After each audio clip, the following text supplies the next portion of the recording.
All right, the LA Chargers just got a steal of an undrafted free agent. If you're new to the channel, we're Detroit Lions fans, but this channel fully dedicated to the Chargers. They had a great draft, which will be all over here today, tomorrow, looking at these draft picks. But there was one undrafted free agent. We don't typically talk about them too much unless there's really a reason. And that guy that you get is Raheem Sanders from South Carolina. He was with Arkansas. He's 6 foot, 220 pounds. Yet he still ran a 4.40. So this dude had a 2022 standout season with Arkansas, 1,500 yards, 10 touchdowns, and then he transfers to South Carolina. There he is, almost 1,000 yards, 11 touchdowns, second team All-SEC. Everybody thought this was a good day 3 guy, fifth round, sixth round, but this draft was super deep with running backs, and so for the Chargers to go ahead and get this guy is really incredible. So let's take a look at him, and you'll see exactly what I'm talking about here in a hurry. So he takes this little just zone nothing play, and goodbye. Again, he's big, yet he's still fast. That's the whole thing here. Here it is again. Check this out. I mean, like this guy. Okay. Again, it's early. We're learning about him, but he's shifty. And I think, all right, here's another one that I wanted you to see. Kind of gets this nothing throw out to him. Nowhere to go. He's kind of reminds me, honestly, of David Montgomery for the Lions. David Montgomery has incredible contact balance. He is a bigger guy, but it's more than that. I mean, he has this balance and this ability. So you're seeing it right here where Raheem Sanders, you've now revamped your entire kind of run game this offseason where you get offensive linemen, you get the offensive line where you want it. You sign a really good free agent. You draft a running back really high. You find an undrafted free agent like this because there's certain positions where the undrafted free agent kind of works, meaning, an undrafted free agent quarterback. It's like, get that out of here. But a undrafted free agent lineman or a running back, defensive end maybe. There's some certain positions like it could work, and you never know, right? And it's like, hey, just even if he's a really good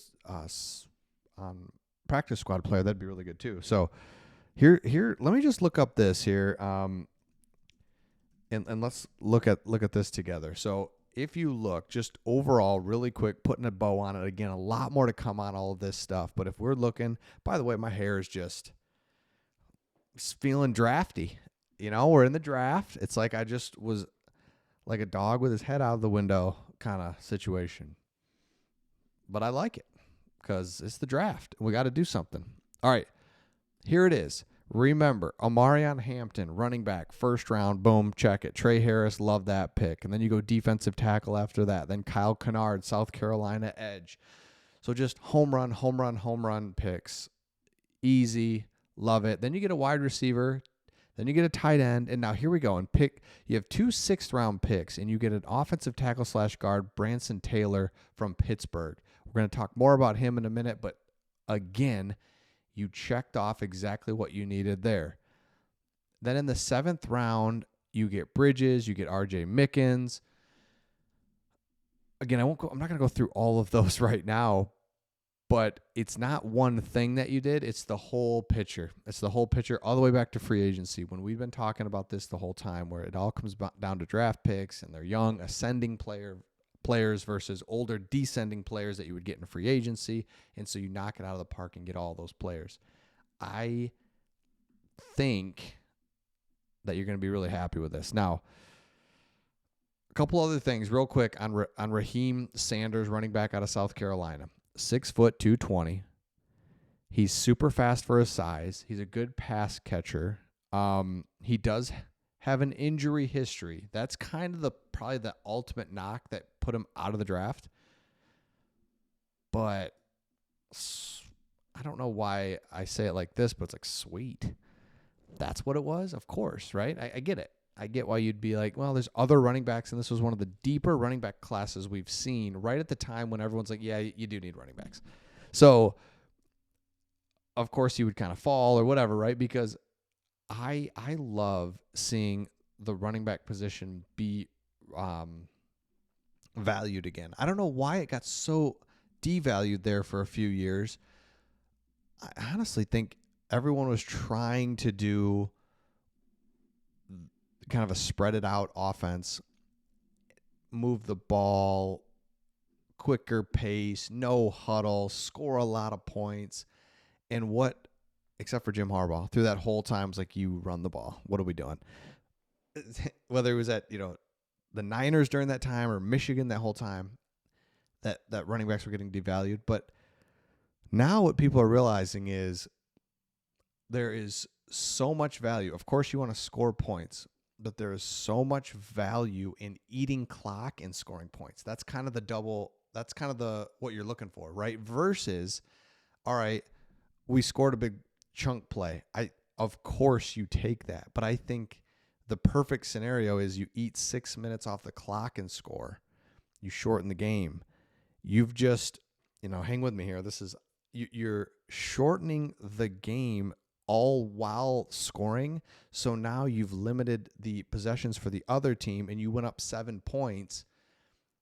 The analytics there are really like that. They really like that. Versus, again, it's awesome, but you score a 70-yard, one play touchdown. It's like, well, that other team's still going to get the same amount of possessions that they were going to anyway, and it's great, but it's not as good. Hope that makes sense. I have no idea if it does, but eating clock and scoring is good. And how do you do that? You run the ball. So to get Raheem Sanders along with your other running backs that you get in free agency and then Amarion Hampton as well, this is a really good move for a Chargers team that's just like, yeah, we're going to run the ball. That's what we do. That's Jim Harbaugh. Last thing on him is known for his ability to run with power and contribute in the passing game. Sanders is considered a good fit for the power gap schemes where he can utilize his north and south running style. His combination of size, strength, and versatility make him a very promising addition to the Chargers backfield. That's from the draftnetwork.com. I know.